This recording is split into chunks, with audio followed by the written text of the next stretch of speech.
Hello everyone, and welcome to the 150th episode of Analyzing Evil, featuring Damien Thorn from the Omen franchise. October has come around once again, the most evil month of all, and this year I've decided to go all out. This entire month will be filled with videos about some of the most iconic horror characters in popular media, some new, and some you've already seen featured on this channel before, who are in desperate need of an update. To start us off, I thought it would be appropriate to discuss the one true son of the father of horrors himself, Damien Thorn, the Antichrist. Though there have been many depictions of the Antichrist given to us throughout the years, the Omen is the source of many of the tropes we associate with such a figure. Hellhounds, demonic powers, and fanatic cultists abound throughout these films, and though they're a bit loose with the facts, they're a great example of slow-burning horror that rewards us with a sinisterly satisfying payoff. In this video, we're going to discuss what we're given about Damien in the first three films, as well as the 2016 TV series Damian, and we'll start off with an overview of the history of the Antichrist before we apply that information to Damien's story and discuss the particulars of his situation. Now, there is a fourth film in this series, but as it has virtually nothing to do with Damien, I'll only be mentioning it briefly. Also, there is a remake of the original film. However, it's close enough to the original that everything I'll be discussing here can apply to that film as well. But before we get started with Damien, let's first talk about our sponsor for this video, Raycon. Raycon is turning 6 this year, and with 6 long years of success, I'm sure you've already heard of this legendary earbud brand. Raycon's been around as long as they have because of the unmatched affordability and quality of their product. Take their everyday earbuds, for example. With a 32-hour battery life, sweat and water resistance, and noise isolation, these earbuds are equipped to handle nearly anything you throw at them. I use mine when I'm working out or listening to the many materials that I need to review for these videos while I'm doing things around the house, and they're so comfortable that it's easy for me to forget that they're even there a lot of the time.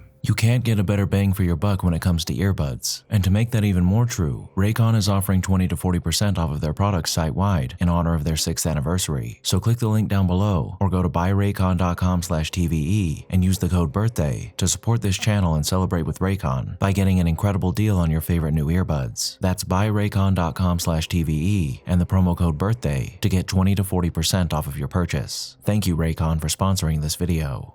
Now, without further ado, let's begin. Though the first film discusses the Antichrist's origins well enough, it's the TV series Damien that gives us the most accurate explanation of how the concept of the Antichrist developed. The Antichrist as a single figure is never actually mentioned in the Bible. The term Antichrist is used different times, but it's used to classify a group of people who are in opposition to the teachings of Jesus Christ. Little children, it is the last time, and as ye have heard that Antichrist shall come, even now there are many Antichrists, whereby we know that it is the last time. Who is a liar but he that denieth that Jesus is the Christ? He is Antichrist, that denieth the Father and the Son. Hereby know ye the Spirit of God. Every spirit that confesses that Jesus Christ is come in the flesh is of God, and every spirit that confesses not that Jesus Christ is come in the flesh is not of God. And this is that spirit of Antichrist, whereof ye have heard that it should come, and even now, already is it in the world. These are the only times that the Antichrist is mentioned in the Bible. However, as Professor Reneus explains in the show, there are a few verses from Thessalonians that have been interpreted as describing a singular Antichrist who would lead the faithless. Now we beseech you, brethren, by the coming of our Lord Jesus Christ, and by our gathering together unto him, that ye be not soon shaken in mind, or be troubled, neither by spirit, nor by word, nor by letter as from us, as that the day of Christ is at hand. Let no man deceive you by any means, for that day shall not come, except there come a falling away first, and that man of sin be revealed, the son of perdition, who opposeth and exalteth himself above all that is called God, or that is worshipped, so that he as God sitteth in the temple of God, shewing himself that he is God. As early as the 2nd century AD, these verses were used in conjunction with several verses out of the Old Testament, verses that describe a beast who will come out of the earth, and this combination was used to confirm the eventual coming of the Antichrist. And I stood upon the sand of the sea, and saw a beast rise up out of the sea, having 7 heads and 10 horns, and upon his horns 10 crowns, and upon his heads the name of blasphemy. And the beast which I saw was like unto a leopard, and his feet were as the feet of a bear, and his mouth as the mouth of a lion. And the dragon gave him his power, and his seat, and great authority. And I saw one of his heads as it were wounded to death, and his deadly wound was healed, and all the world wondered after the beast. And they worshipped the dragon which gave power unto the beast. And they worshipped the beast, saying, Who is like unto the beast? Who was able to make war with him? And there was given unto him a mouth, speaking great things, and blasphemies. And power was given unto him to continue 42 months. And he opened his mouth in blasphemy against God, to blaspheme his name, and his tabernacle, and them that dwell in heaven. and it was given unto him to make war with the saints, and to overcome them, and power was given him over all kindreds, and tongues, and nations, and all that dwell upon the earth shall worship him. And I beheld another beast coming up out of the earth, and he had 2 horns like a lamb, and he spake as a dragon, and he exerciseth all the power of the first beast before him, and causeth the earth and them which dwell therein to worship the first beast, whose deadly wound was healed. And he doeth great wonders, so that he maketh fire come down from heaven on the earth in the sight of men, and deceiveth them that dwell on the earth by the means of those miracles which he had power to do in the sight of the beast, saying to them that dwell on the earth, that they should make an image to the beast, which had the wound by a sword, and did live. And he had power to give life unto the image of the beast, that the image of the beast should both speak, and cause that as many as would not worship the image of the beast should be killed. And he causeth all, both small and great, rich and poor, free and bond, to receive a mark in their right hand, or in their foreheads, and that no man might buy or sell, save he that had the mark, or the name of the beast, or the number of his name. Here is wisdom. Let him that hath understanding count the number of the beast, for it is the number of a man, and his number is 666.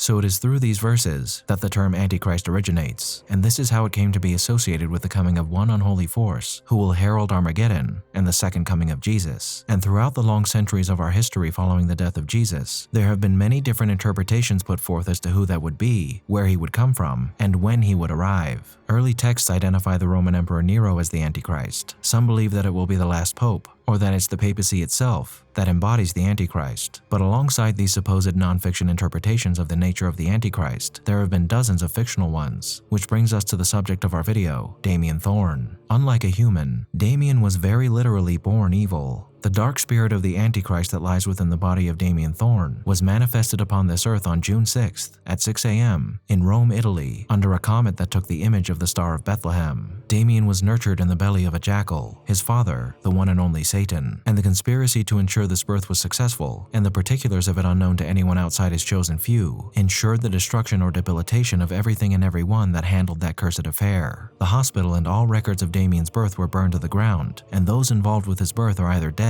or dying. Now, why Damien was born where and when he was has to do with his father's plans and the necessary accoutrements Damien requires to fulfill his role as the Antichrist. The Antichrist is meant to serve as the herald of the end of days, a man who shall carry out his father's earthly will in a way that he simply cannot. In this version of this fable, the Antichrist is meant to rule for 7 long years as a titan among men, a reign that will oversee a marked increase in death and suffering worldwide before he commands his army of faithless to do battle against the Nazarene and his anointed faithful. And with such high expectations to be fulfilled, an advantageous birth and social position is a requirement. The Antichrist could not afford to be born into obscurity. He must be born with the capacity for greatness, and in this case, and that's just what happened with Damien. The events surrounding Damien's birth were manufactured by his father, and he did so by manipulating the birth of Robert Thorn's true son, who just so happened to be born around the same time and in the same place as Damien. And in order to make the necessary exchange, the real Damien Thorn was murdered, a murder which allowed this Damien to become the adopted son of Robert Thorn, United States ambassador and presidential hopeful, which is exactly what he needed.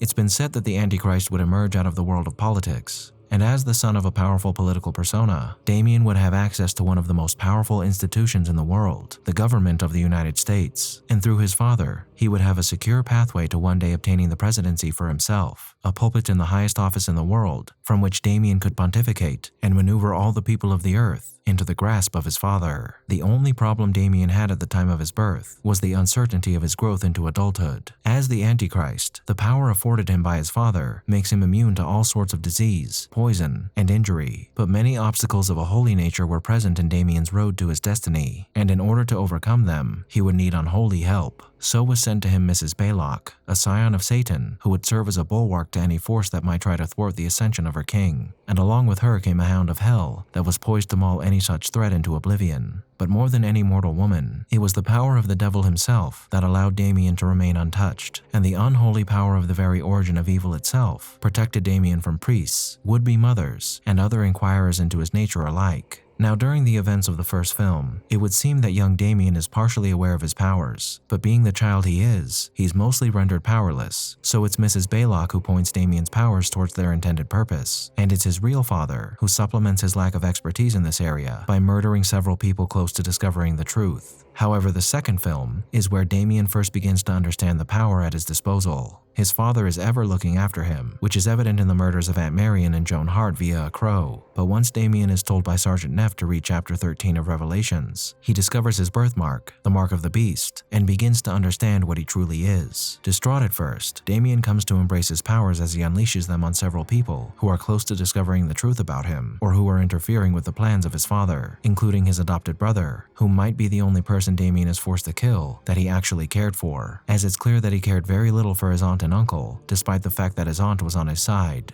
This is essentially the life of Damien Thorn, the boy whose fate was chosen for him by his father, who's in a constant battle to keep his identity safe from those who seek to unmake him until the time comes for him to act as the vessel for Armageddon. So now that we know a bit about what Damien's childhood was like, what is the common theme here that surrounds his upbringing? The assistance of others in his transition into the Antichrist. Even though Damien is filled to the brim with demonic power, like any such power that a person might be born with, it's not something that you choose to have. It was given to Damien by the unholy circumstances of his birth. But beyond his manufactured birth, everything about Damien's life has been planned out for him. He's constantly being pushed and pulled in different directions by either his father's direct intervention or by people working for his father. People who wish to possess one of the 10 profane crowns awarded to those who facilitate the rise of the beast. And whether or not Damien actually wanted to become the Antichrist or not doesn't matter all too much, because if he didn't want to, he wouldn't really be able to resist the many forces working to enact his father's will. Furthermore, as explained by Miss Rutledge in the show, if Damien did manage to resist his father's will and become his own person, or even end his own life, the process would only begin anew, like it does with his daughter in the 4th movie. The only way to really stop him is to destroy his spirit with the 7 daggers of Megiddo, but that's typically not something a person is going to do to themselves. The show is what gives us greater insight into this line of thinking, as it's here that we see an adult Damien who initially has no recollection of his dark past, but through constant run-ins with the powers wishing to facilitate his father's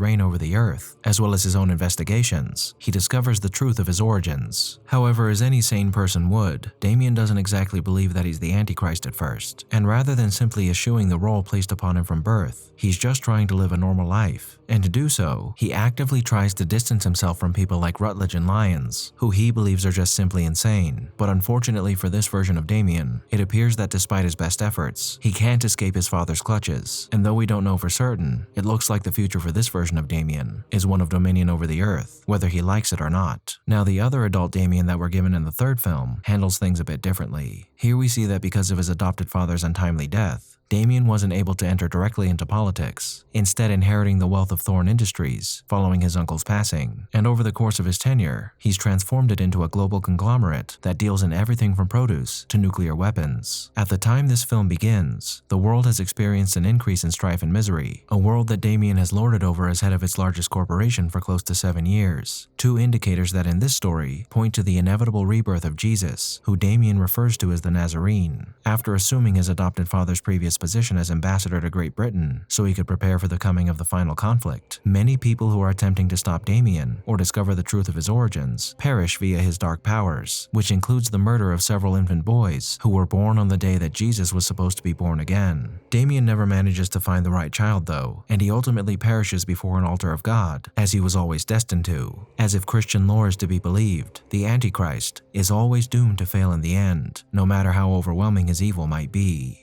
So with everything we've discussed in mind, we've encountered something that we don't often find when examining other characters: destined evil. Most villains or evildoers, like any other person, are not born evil. A baby does not come out of the womb predisposed to becoming a villain. It's the circumstances surrounding their birth, as well as their upbringing, influences, and overall environment that dictates the path they'll take in life. But not for Damien, or any other person who might be unfortunate enough to embody the soul of Satan's son. For it is their charge in life to walk with evil from the very moment they're conceived. And no matter how hard one might try to resist the allure of that force lurking within every cell of your being, it's more likely than not that the temptation of such power will win out in the end. After all, the taste of evil on your tongue is often exquisite, a liquor sweeter than the finest wines. And when the very essence of your being is infused with such evil, why would you want to resist its call? Through the darkness, you're given the power to bend anyone to your will. The wealth of nations and dominion over the earth is yours by right. Your gaze is an intense focus of unholy power that can ignite your enemies in profane flames, their cries of agony burning into your memory as moments of pure ecstasy. And it is through you that this power will bring the decadence of destruction and the paradise of pain. This is the force that Damien Thorn holds at his fingertips, one he did not choose to have, but one that he cannot resist using either. And though all the evil that he would sow is just that, who do we blame for it? The boy born to embody a greater purpose, or the entity responsible for crafting that purpose? Thank you all for tuning into this episode of Analyzing Evil, and I hope you've enjoyed. What are your thoughts on Damien? Did I miss anything? Let me know down below, and leave a suggestion for a villain you'd like to see featured while you're at it. If you liked this video, hit that thumbs up button, and make sure to subscribe if you haven't already. A big thank you to all of my subscribers, to my patrons, and to anyone who's decided to honor me with a super thank, and a most vile thank you to those whose names you're seeing on screen now. Join the channel's Discord server and subreddit to interact with myself and the community, and follow me on the social media platforms listed below to keep up with the channel. As always, thanks for watching, and I'll be seeing you soon.